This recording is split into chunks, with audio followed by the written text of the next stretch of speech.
Okay, so I'm here, and anyway, so this is a 2 by 2 block, which is 4, a 3 by 3 block, which is 9, a 4 by 4 block, which is 16, and a 5 by 5 block, which is 25.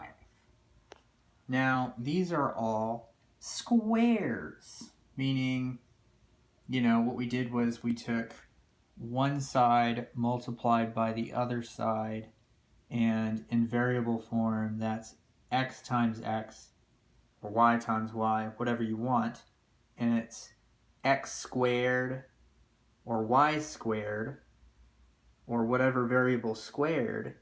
And what it really means is that it's literally a square, and it's going to be the area of, say it's 3 by 3, well, in the variables, that would be 3 to the second, which is 9. And as you can see, this is geometrically represented by this, and so on and so forth. This would be a representative of 4 squared. This would be a representative of 5 squared. So there's all sorts of interesting patterns here. For instance, if we come over to the 4 by 4 and we remove everything so that it's a right triangle, what's going to happen is you'll notice that the hypotenuse is a square root. It's the square root, because this is also, if we bring it back here, see, I would have to take like a million takes of this to get it exactly right so that nobody was confused in the slightest. But anyway, say you wanted to get the square root. Well, this is what we're going to do, is we're going to look at the sides, and that's the root. So 1, 2, 3, 4, 1, 1, 2, 3, 4. So 4 by 4 makes 16. The root of 16 is 4. It's funny, I just didn't learn what it really meant, and after a while I was just following along, not even questioning the rules at all. I just think that it's kind of funny that students are actually taught in this manner. It's actually really a crime. But anyway, if you take away enough to where it is a right triangle, you'll notice another thing. You'll notice that if you want the distance of the hypotenuse of a right triangle, you take the square root, and lo and behold, 1, 2, 3, 4. So anyway, I just find this to be interesting. Also, we can do the same thing with, now imagine, I don't have it set up yet, but imagine you build this up into a third dimension. So you stack this up.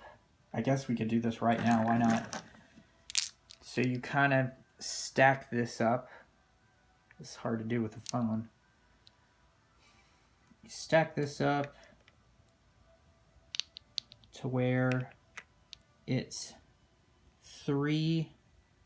going to be stacked 3 deep, just as it is 3 by 3.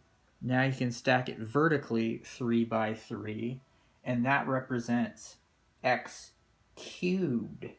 You see where we're going with this? So if you wanted the cube root, then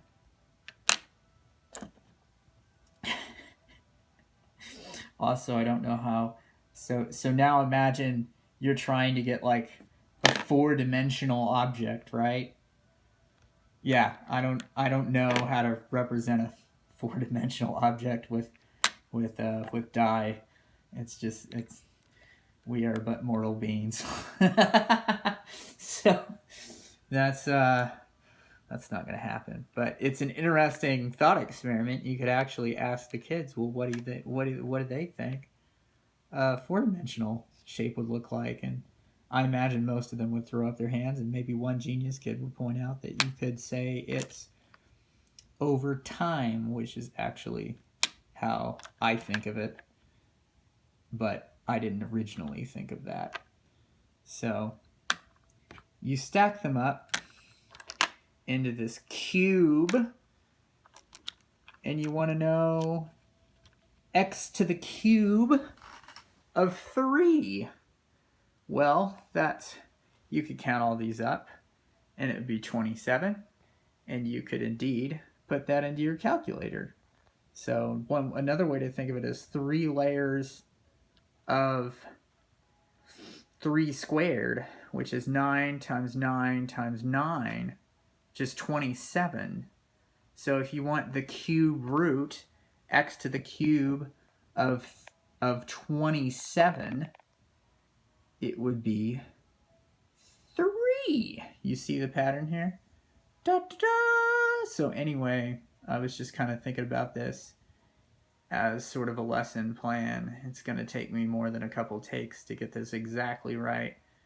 But I just find it sad that most kids, well, at least kids my age, fully fledged adults, were not taught this way at all. This is kind of a recent development, it seems like. I don't know, maybe some of you up north were taught better than I was, but not here. I didn't know about any of this until much, much later, embarrassingly. It's one of the reasons I would like to teach, is to enlighten people about what things really mean, rather than just, handing them a bunch of meaningless rules. Anyway, have a good day. Food for thought.